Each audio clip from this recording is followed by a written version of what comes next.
मानव mobile सत्संग का आज 184वां दिन। आज का प्रसंग है भक्त और आदर्श संतान कैसे हो। बहुत सी माता बहनें अपने सरल स्वभाव से यह समझ लेती हैं कि भक्त संतान को जन्म देना हमारे बस की बात नहीं है, किंतु ऐसी धारणा कभी नहीं करनी चाहिए। बहुत सी गांव की माताएं यह भी मान लेती हैं कि हम छोटे-छोटे गांव में रहने वाली हैं, हम क्या समझने या करने लायक हैं। इन माताओं की यह सरलता और निर्भीमानता बहुत ही सराहनीय है, परंतु निराशा कोई काम की वस्तु नहीं। आप विश्वास रखें कि आप बहुत बड़ा काम कर सकती हैं।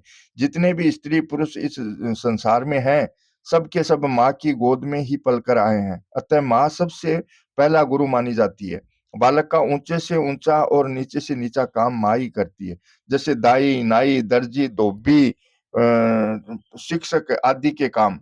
इसी हेतु से ऋषि मुनि भी बालकों को पढ़ाकर स्नातक बनाकर उन्हें घर भेजते समय दीक्षांत उपदेश देते हुए कहते हैं, मातृ देवो भव, पितृ देवो भव, आचार्य देवो भव। देखो बेटा, माँ को, पिता को और आचार्य को साक्षात परमेश्वर का रूप समझो। इस मंत्रोपदेश में सर्वप्रथम माता का स्थान है। अच्छे अच्छे ऋषि मुनि, महात्मा, धर्मात्मा, आदर्श और सूरवीर पुरुष माताओं से ही जन्मे हैं। जो माता बहनें ऐसे भगवान के प्यारे भक्त एवं आदर्श पुरुषों को पैदा करना चाहे, उनको चाहिए कि वे अपने मन में दृढ़ संकल्प लेकर उत्तमोत्तम आचरण करें। उनके मन में यह सदिच्छा होनी चाहिए कि हमारे बालक भगवान के प्यारे और आदर्श पुरुष हों।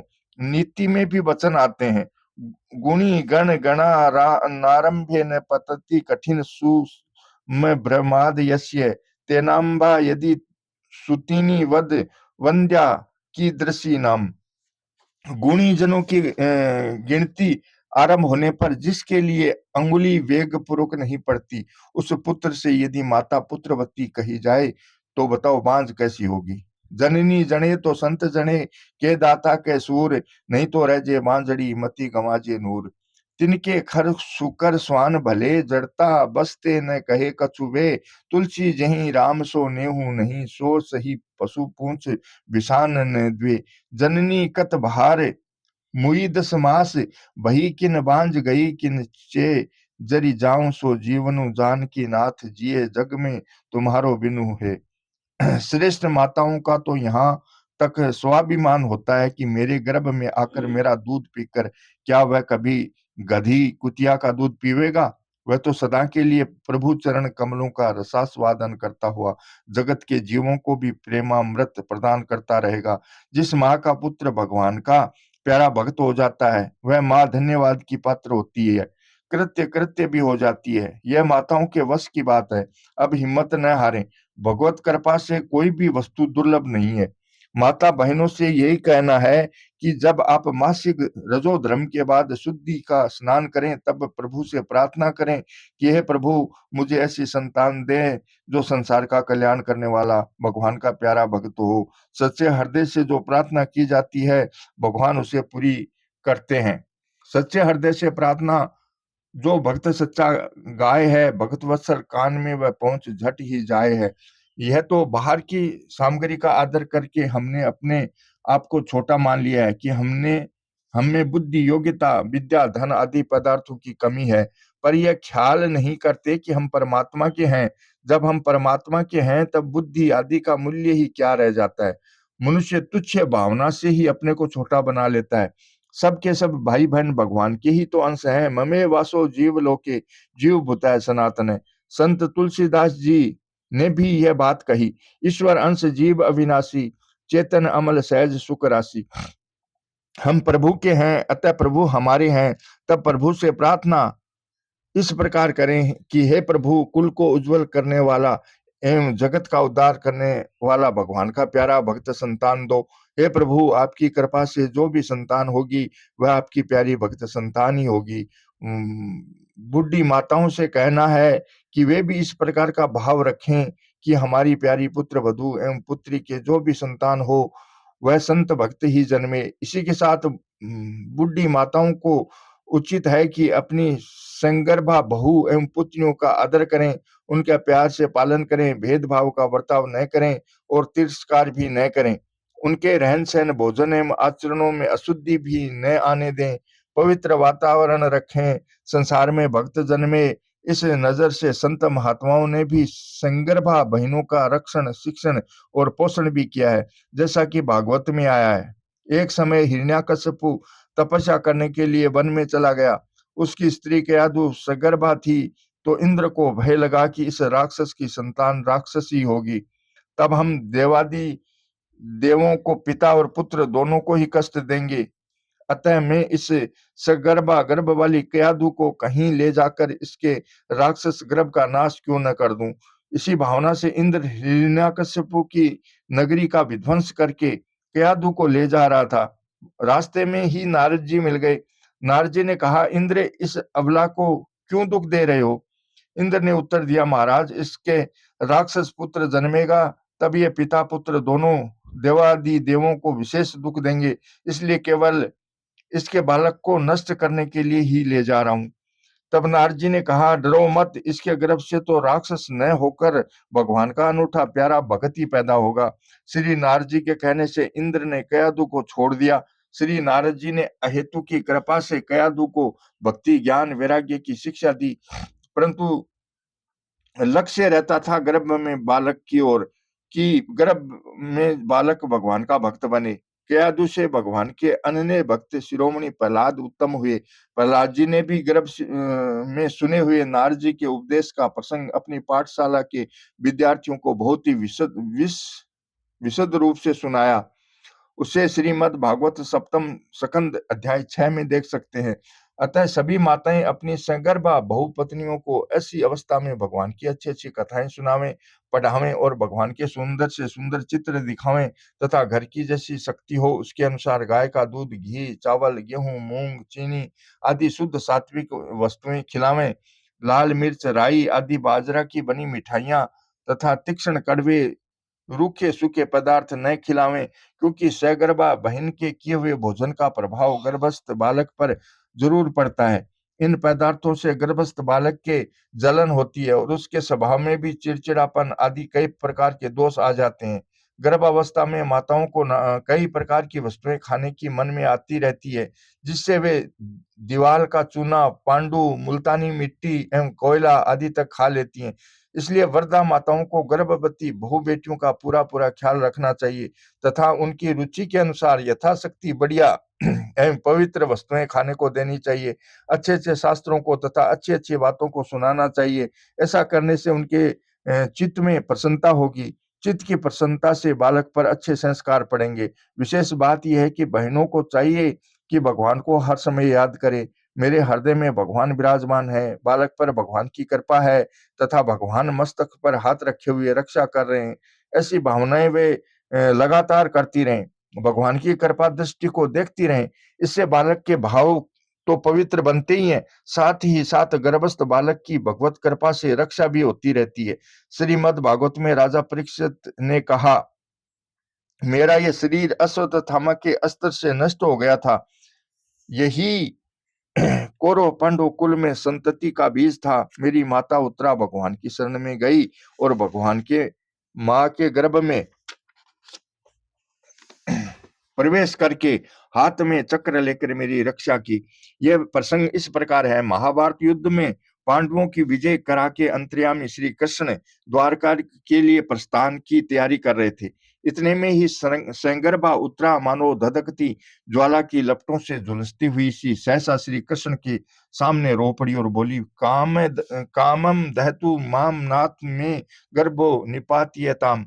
नाथ, ये अस्त्र जनित अग्नि मुझे चाहे जलाकर भस्म कर दे, किंतु मेरे गर्भ को नहीं गिराए। तब भगवान ने अपने अलौकिक प्रभाव से उत्तरा के गर्भ में प्रवेश करके गर्भस्थ बालक की रक्षा की। इस प्रसंग को माताएं याद रखें और हर समय यह भावना करती रहें कि मेरे गर्भ से भगवान का प्यारा भक्त पैदा होगा।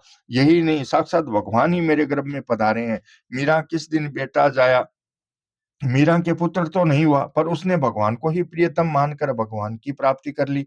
इसी प्रकार सभी माता बहनें भगवान के साथ अपनापन रखें, उनके साथ प्यारे से प्यारे स्वतः सिद्ध संबंध को स्वीकार करें, भगवान को पति माने, पुत्र माने, पिता माने, जो चाहे सो माने, क्योंकि भगवान के सिवाय और है क्या? भगवान ही तो सब नाम रूपों में है। जैसे वत्स हरण के समय ब्रह्मा जी को भगवान ने लीला दिखाई थी।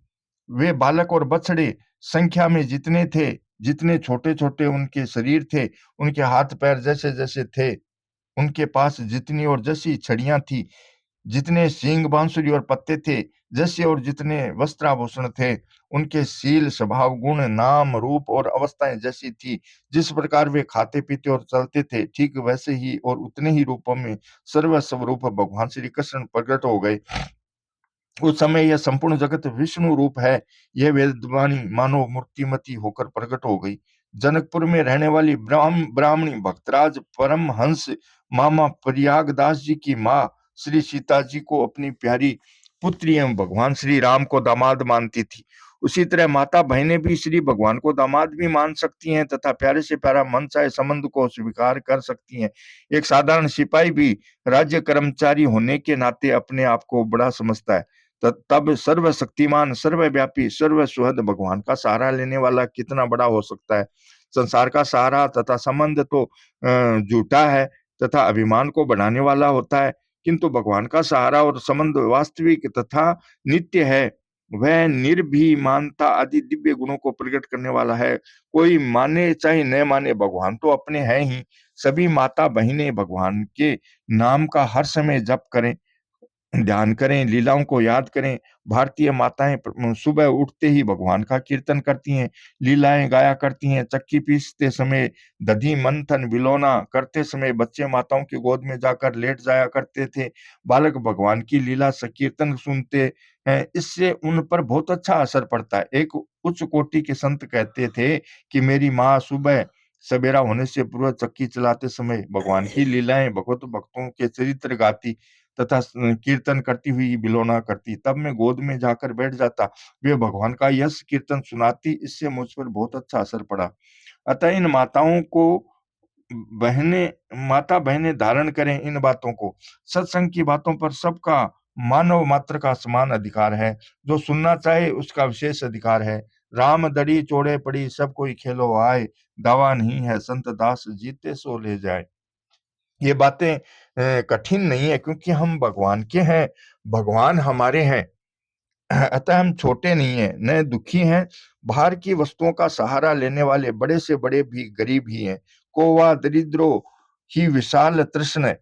बाहर का तो राज्य भी कोई बड़ी वस्तु नहीं है, क्योंकि आंखें मूंद जाने के बाद कुछ नहीं रहता। अतः भगवान का संबंध ही महान है और वह सदा से नित्य सिद्ध है। ऐसा उत्तम भाव धारण करें।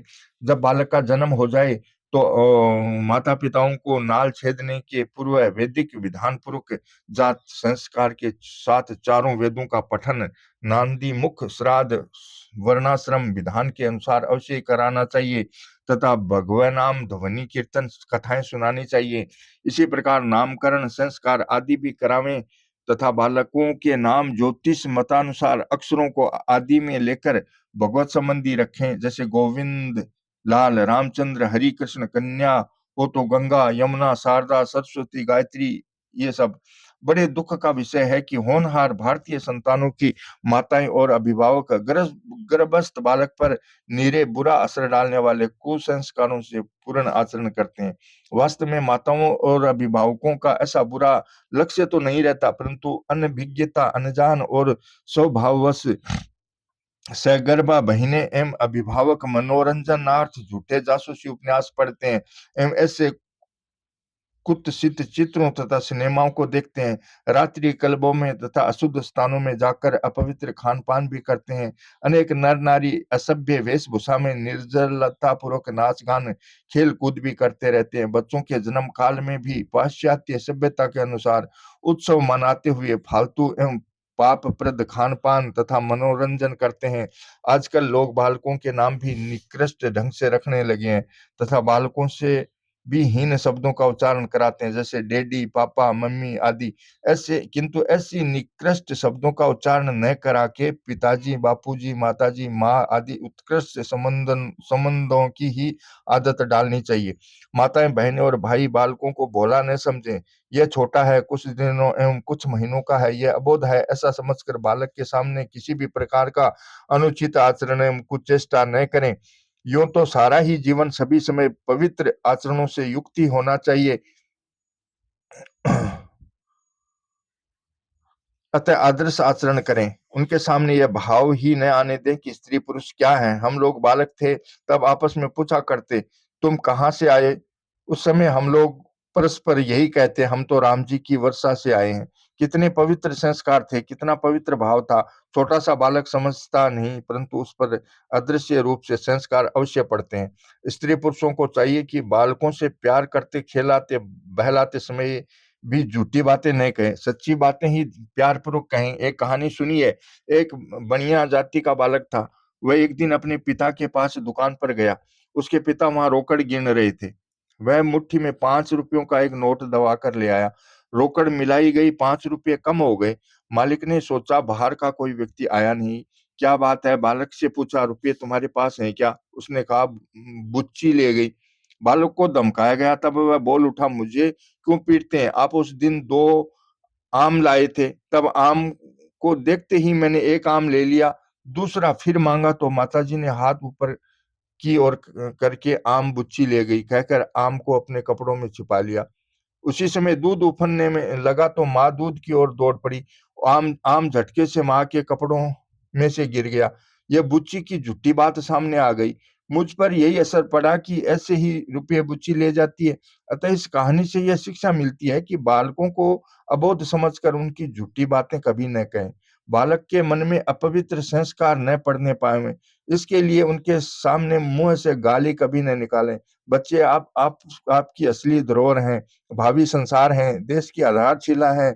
बच्चे के सामने आप जो कुछ भी कहेंगे या करेंगे, उनका संस्कार बच्चे पर अमिट रूप से पड़ जाएगा। जैसे कुम्हार कच्चे घड़े पर जो भी चित्रण करके घड़े को आवा में पका लेता है, फिर वह चित्र मिटता नहीं। यह उदाहरण तो गर्भस्थ बालक के लिए, छोटे बच्चे के लिए उदाहरण है मिट्टी का नया घड़ा, जिसमें पहली बार जल भरकर ऊपर कोयले से कुछ लिख दिया जाए तो वह लेख कभी मिटेगा नहीं। यन्वे भाजने लग्न संस्कारो नान्यथा भवेत। अभिप्राय यह है कि गर्भ से लेकर 4-5 वर्ष के छोटे बच्चे पर संस्कार स्थायी रूप से जरूर पड़ेगा। अतः माता पिता आदि को उचित है कि वे मर्यादा एवं सभ्यता से रहें, किसी भी प्रकार का असद आचरण कभी न करें। आज जो छोटे छोटे बालकों में चरित्रहीनता देखी जाती है, इसका कारण क्या है? माँ बाप, भाई भौजाई की असावधानी से किए उनके असद आचरणों का बालकों पर बहुत बुरा असर पड़ता है। कुछ वर्षों पहले तो 8-10 वर्ष के बच्चे नंगे खेलते घूमते रहते थे। आज 2-3 वर्ष के बच्चे को भी प्राय नंगा नहीं रखते। माताएं थोड़े से सयाने बालक को खिलाती हुई कहती हैं, तुम्हारे बहू लाएंगे, कानी पत्नी लाएंगे। यह इन शब्द मात्र से ही बालक का बड़ा भारी अहित होता है। बहुत सी बातें हैं, आप सब गृहस्थ आश्रम में रहने वाले जानते भी हैं। अतः में अपने बालक बालिकाएं श्रेष्ठ बने, इस ओर नजर रखें। जब आप अपना चरित्र अच्छा रखेंगे तो बालकों पर स्वाभाविक ही अच्छा असर पड़ेगा। इसमें मुख्य बात तो है भगवान के चरणों का सहारा, उनके साथ अपनापन, उन पर विश्वास और भरोसा रखते हुए उनके नाम का जप, परोपकार, सेवा, परायणता, निर्भीमानता, धैर्य, उत्साह, क्षमा आदि दिव्य गुणों को धारण और आचरण आपके द्वारा हो, तथा ये विश्वास हो कि भगवान मेरे हैं और मैं भगवान का हूँ, एवं उनकी कृपा से ही मुझ में ऐसे दिव्य गुण, सदाचार आदि आए हैं और अब भी आ रहे हैं। मीरा की महिमा क्यों है? उसे दृढ़ विश्वास था, मेरे तो गिरधर गोपाल दूसरों ने कोई। अतः भगवान के श्री चरणों में ही मेरापन हो, विश्वास रखें, भगवान के सिवाय कोई अपना नहीं है। सत्संग रूपी गंगा से विश्वास रूपी गंगा जल ले जाएं। भगवान पर विश्वास हो गया, क्षण भंगुर शरीर और संसार पर से विश्वास चला गया तो जीवन सफल हो गया। हम लोग भगवान के विश्वास पात्र हो जाएं तो वे हम लोगों पर विश्वास कर लेंगे। भगवान का स्वभाव है, ये यथा माम प्रपद्यन्ते तांस्तैव भजाम्यहम्। जो जैसे मुझे बसते हैं उन्हें वैसे ही मैं बसता हूँ। जहां विश्वास हुआ वहीं भगवान प्रकट हो जाएंगे। ऐसी जगह कोई है ही नहीं जहां भगवान नहीं है। जिन्होंने विश्वास कर लिया उन भक्तों के सामने भगवान प्रकट हो गए। जय श्री कृष्ण गोविंद हरे मुरारी, हे नाथ नारायण वासुदेवा। जय श्री कृष्ण।